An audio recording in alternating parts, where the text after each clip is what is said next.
हरिपीठ के जगत गुरु राम दिनेशाचार्य ने की न्यूज से खास बातचीत की। उन्होंने कहा कि 22 जनवरी को रामलला अयोध्या में विराजमान हो रहे हैं। देश ही नहीं विश्व का हर सनातनी सुखद अनुभूति कर रहा है। यूपी सरकार और केंद्र सरकार अयोध्या में लगातार विकास कार्य कर रही है। हिंदू धर्म और संत को अपमानित करने वाले विधर्मी हैं, उनका जवाब सिर्फ एक मच्छर की तरह से होना चाहिए। अयोध्या के बाद काशी और मथुरा में भी धर्म की विजय होगी। 22 तारीख को रामलला अयोध्या में विराजमान हो रहे हैं। उसी कड़ी में आज हम श्री जगत गुरु रामानंदाचार्य देखेंगे। एक लंबा सफ़र जो रहा, जो कई अयोध्या ने कई ऐसे रंग और रूप देखे हैं, उनको देख के आज अब वो मन में खुशी, लोगों के जो श्रद्धालु हैं उनको लगता है कहीं न कहीं रामलला का अब जो है हमारा सपना साकार हुआ है।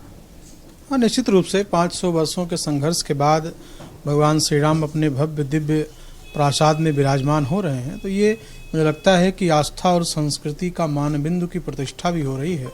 और 22 तारीख से बहुत कुछ बदल जाने वाला है। यहाँ की संस्कृति, यहाँ की आभा, यहाँ की प्रभा और पूरे दुनिया में राम राज्य की जो परिकल्पना है उस राम जन्मभूमि से प्रारंभ होने वाली है। तो 22 तारीख को केवल एक मूर्ति और केवल प्रतिष्ठा नहीं होने वाली है। मुझे लगता है कि जो राष्ट्र मंदिर की परिकल्पना है उसको भी यहाँ से साकार करेंगे और पूरे विश्व को जो राम राज्य की एक अवधारणा थी, जो सब सुखी हों, सब दरिद्रता से दूर हों, सब में आपस में प्रेम हो, उसी की पराकाष्ठा को प्राप्त करने के लिए 22 तारीख के इस लंबे संघर्ष के बाद मुझे लगता है 550 वर्षों के बाद भगवान श्री राम की प्राण प्रतिष्ठा देखना इस वर्तमान पीढ़ी के जितने लोग हैं उनके लिए स्वर्ग और वैकुंठ की कामना की जैसी है। जी बिल्कुल। देखिए महाराज जी, उसी में एक बात होती है अयोध्या के विकास की। अगर अयोध्या की विकास की बात की जाए तो अयोध्या का विकास हो रहा है, निश्चित रूप से हो रहा है। आप देखिए, एयरपोर्ट है इस अयोध्या में, सबसे बड़ा विकास और कनेक्टिविटी ही किसी भी पर्यटन स्थल को बढ़ावा देती है। इतना सुंदर रेलवे स्टेशन और यहाँ एयरपोर्ट और सड़कों का निर्माण। और आप अयोध्या में देखिए, सुबह उठिए तो कुछ और, शाम को उठिए तो और, दोपहर को उठिए तो और, नित्य नूतन अयोध्या बन रही है। और विकास के मानक पर जितना ज़्यादा से ज़्यादा हो सकता है उससे ज़्यादा अयोध्या में विकास हो रहा है और चारों तरफ विकास की गंगा अयोध्या में बह रही है। जी महाराज जी, इसी कड़ी में बात करेंगे। अयोध्या तो अब जो सपना साकार हो रहा है, काशी और मथुरा की भी अब चर्चा होने लगी है। हाँ, निश्चित रूप से वो तो होनी ही है। मुगलों ने जितने हमारे मंदिरों को गिरा करके और उस पर अपनी मस्जिदें तामीर की है, अब हमारा शासन, हमारी सत्ता और हमारी संस्कृति का समय आया है, तो निश्चित रूप से हम काशी लेंगे, हम मथुरा लेंगे। और इतने ही नहीं, हम 30,000 मंदिर हमारे पूरे भारत में हैं जिनको मुगलों ने गिरा करके और वहाँ मस्जिदें तामीर की थी।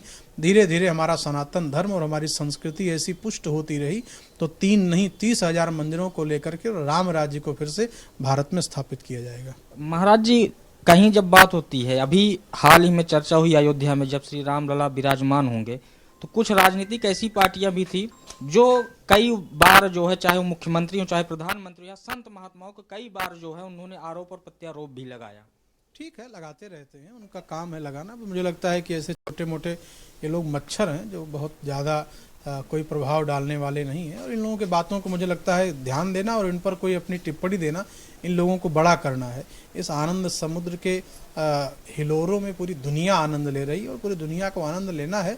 2 4 5 लोग रहते हैं, इससे कोई फर्क पड़ने वाला नहीं है। महाराज जी, सिर्फ एक सवाल कि 1990 में कार सेवा जो लोगों ने किया, अपने प्राणों की आहुति भी दी, क्या अब घाव धीरे धीरे वो भरेगा? निश्चित रूप से भरेगा। मुझे लगता है कि संघर्ष जितना प्रबल था उससे ज़्यादा आज का दिन और आनंद रूप में है।